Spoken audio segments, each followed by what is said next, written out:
JEE advance में सिर्फ 15 दिन है। केमिस्ट्री ही वो सब्जेक्ट है जो आपको आईआईटी तक पहुंचा सकती है। मेरे खुद जेईई एडवांस में केमिस्ट्री के अंदर 70 प्लस मार्क्स थे। अगले 15 डेज का इस वीडियो के अंदर एक रोड मैप दूंगा जिसमें मैं डे वाइज प्लान डिस्कस करूंगा। मोस्ट इंपॉर्टेंट क्वेश्चंस और टॉपिक्स बताऊंगा जो सबसे ज्यादा केमिस्ट्री में रिपीट होते हैं। इंपॉर्टेंट चैप्टर्स डिस्कस करने वाला हूं, क्या रिसोर्स फॉलो करना है, ऑर्गेनिक इनऑर्गेनिक फिजिकल को कैसे पढ़ना है, क्या अप्रोच होनी चाहिए, सारी चीजें डिस्कस करेंगे। अगर सीरियस हो वीडियो को लाइक करके फुल कॉन्फिडेंस के साथ कमेंट सेक्शन में लिखो भैया I will crack JEE advance 2026। सच बता रहा हूं, अगर आपने ये सीरियसली वीडियो फॉलो कर ली, आराम से केमिस्ट्री में आप 70 तक ला सकते हो। फिर वीडियो स्टार्ट होने से पहले एक छोटा सा रिक्वेस्ट है, वीडियो को लाइक कर देना। और एक चीज बता दूं, लास्ट ईयर 50 बच्चे मेरी मेंटरशिप में थे जिसमें से 40 प्लस का आईआईटी में सिलेक्शन हुआ था just because of chemistry. Chemistry बहुत आसान आती है as compare to physics and maths. Maths के तो क्वेश्चन तुमसे हिलेंगे ही नहीं अगर आपने 2 साल मेहनत नहीं करी, और फिजिक्स के भी क्वेश्चन बहुत डिफिकल्ट आते हैं। ठीक है, अब लास्ट 5 इयर्स का अगर डेटा देखे तो वेटेज देखे ऑर्गेनिक इनऑर्गेनिक फिजिकल का, तो फिजिकल अपनी 40% आती है, ऑर्गेनिक 33% आती है और इनऑर्गेनिक केमिस्ट्री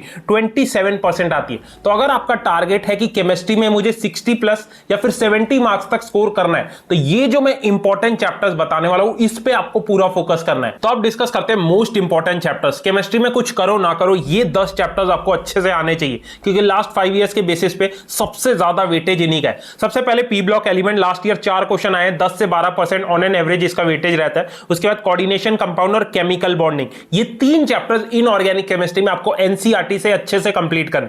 उसके बाद फिजिकल में इलेक्ट्रोकेमिस्ट्री, आयनिक इक्विलिब्रियम और सॉल्यूशंस, आगे मैंने वेटेज दे रखा है, हर चैप्टर से 2-2 क्वेश्चन आते हैं और सॉल्यूशन से 1।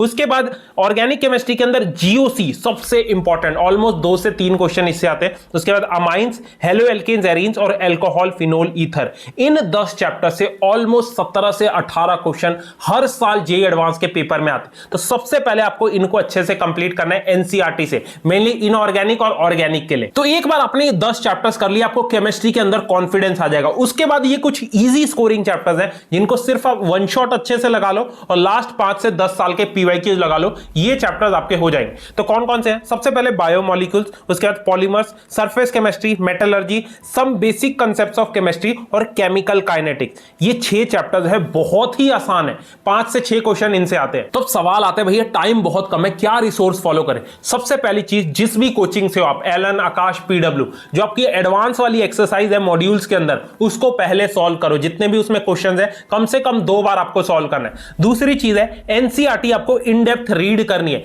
मेनली ऑर्गेनिक और इनऑर्गेनिक केमिस्ट्री के लिए। एडवांस के क्वेश्चन तभी कर पाओगे अगर आपने एक बार एनसीईआरटी अच्छे से रीड करी। ठीक है, तो एनसीईआरटी रीड कर लेना। थर्ड इज रिवीजन के लिए मैं एक कोटा के नोट्स दे रहा हूं, इसमें सारे कांसेप्ट जेईई एडवांस लेवल पे कवर्ड है। एक बार इन्हें अच्छे से रिवाइज कर लेना ताकि आपको कॉन्फिडेंस आ जाए केमिस्ट्री में। और एक शॉर्ट नोट्स भी दे रहा हूं, मतलब क्विकली 10 से 15 मिनट में इन शॉर्ट नोट से कोई भी चैप्टर आपका रिवाइज हो जाएगा। ठीक है, फोर्थ इज क्वेश्चन सॉल्विंग की बात करें तो एक यूट्यूब चैनल है JEE challengers by PW, physics Wallah का। इसके ऊपर एडवांस लेवल के चैप्टर वाइज क्वेश्चन है, उन्हें प्रैक्टिस कर लेना, आपको एडवांस लेवल में कॉन्फिडेंस आ जाएगा। बाकी जेईई एडवांस के लिए सबसे इंपॉर्टेंट है पीवाईक्यूज प्रैक्टिस करना, कम से कम लास्ट 10 से 15 साल के। पीवाईक्यूज के लिए हमेशा मैं एक बुक रिकमेंड करता हूं, आपको पता ही है, ये एमटीजी की 48+24 JEE mains advance PYQ book आती है। ये पर्सनली मैं हमेशा इसीलिए रिकमेंड करता हूं क्योंकि मैंने सॉल्व कर रखी है, हर चैप्टर के इसके इंपॉर्टेंट क्वेश्चंस कर रखे। ठीक है, इसके अंदर chapter wise, topic wise most important question दिए। जैसे मान लो कोऑर्डिनेशन कंपाउंड आपने रिवाइज किया, इस बुक को लो, इसके लास्ट 10 साल के पीवाईक्यूज एडवांस के लगा लो, आपको उस चैप्टर में कॉन्फिडेंस आ जाएगा। ठीक है, इसमें फालतू के क्वेश्चन नहीं है ताकि बच्चे का टाइम वेस्ट ना हो। ठीक है, तो इसका लिंक मैं डिस्क्रिप्शन बॉक्स में दे दूंगा, आप एडवांस के क्वेश्चन प्रैक्टिसिंग के लिए, पीवाईक्यूज के लिए इसे ले सकते हो। तो अब डिस्कस करते हैं subject wise approach, organic inorganic physical को पढ़ना कैसे है। तो सबसे पहले फिजिकल केमिस्ट्री की बात करें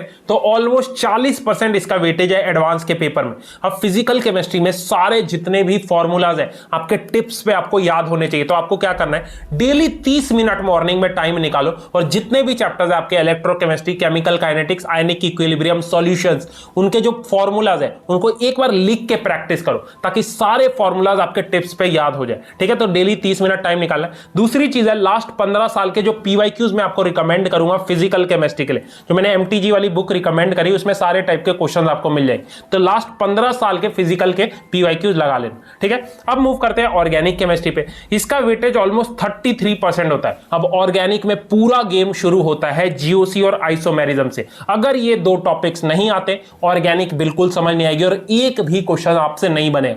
ये आपकी ऑर्गेनिक केमिस्ट्री का फाउंडेशन है। तो सबसे पहले इन्हें स्ट्रॉन्ग करो, उसके बाद आपको हाइड्रोकार्बन करना है, हेलो एल्केन एरीन करना है, अमाइंस करना है और एल्कोहल फिनोल ईथर करना है। ये 4 चैप्टर्स आपको अच्छे से करना है। इसके अंदर जितनी भी नेम, रिएक्शन, मैकेनिज्म और रिएजेंट्स हैं वो आपको अच्छे से याद होने चाहिए, क्योंकि जितने भी एडवांस में क्वेश्चंस होते हैं, अगर आपको मैकेनिज्म नहीं आती, रिएजेंट नहीं आती, नेम रिएक्शन याद नहीं है, आप क्वेश्चंस नहीं कर पाओगे। ठीक है, तो डेली का 1 घंटे का टाइम फिक्स कर लो, उसमें जितनी भी ऑर्गेनिक की नेम, रिएक्शन, मैकेनिज्म, रिएजेंट्स हैं उन्हें अच्छे से आपको प्रैक्टिस करना है। सो एट द एंड अब डिस्कस करते हैं इनऑर्गेनिक केमिस्ट्री। ऑलमोस्ट 27% इसका वेटेज है। इनऑर्गेनिक केमिस्ट्री में जितने भी चैप्टर्स बताएं उसकी एनसीईआरटी आपको लाइन बाय लाइन रीड करनी पड़ेगी। अगर आपने एनसीईआरटी नहीं करी है, भूल जाओ कि आपसे इनऑर्गेनिक के क्वेश्चंस बने।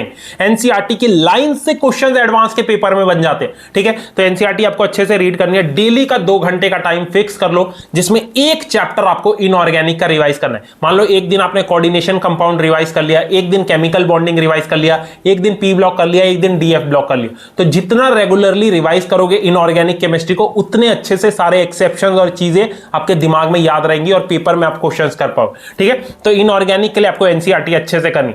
आई होप आपके सारे डाउट्स केमिस्ट्री को लेके क्लियर हो गए। मैंने सारे इंपॉर्टेंट चैप्टर्स बता दिए, कैसे पढ़ना है ऑर्गेनिक, इनऑर्गेनिक, फिजिकल को, वो भी बता दिया। ठीक है, इंपॉर्टेंट क्वेश्चंस के लिए आप एमटीजी वाली बुक लगा सकते हो, उसमें सारे इंपॉर्टेंट पीवाईक्यूज दे रखे। सेम वीडियो फिजिक्स और मैथ्स के लिए चाहिए तो पक्का कमेंट करना। All the best.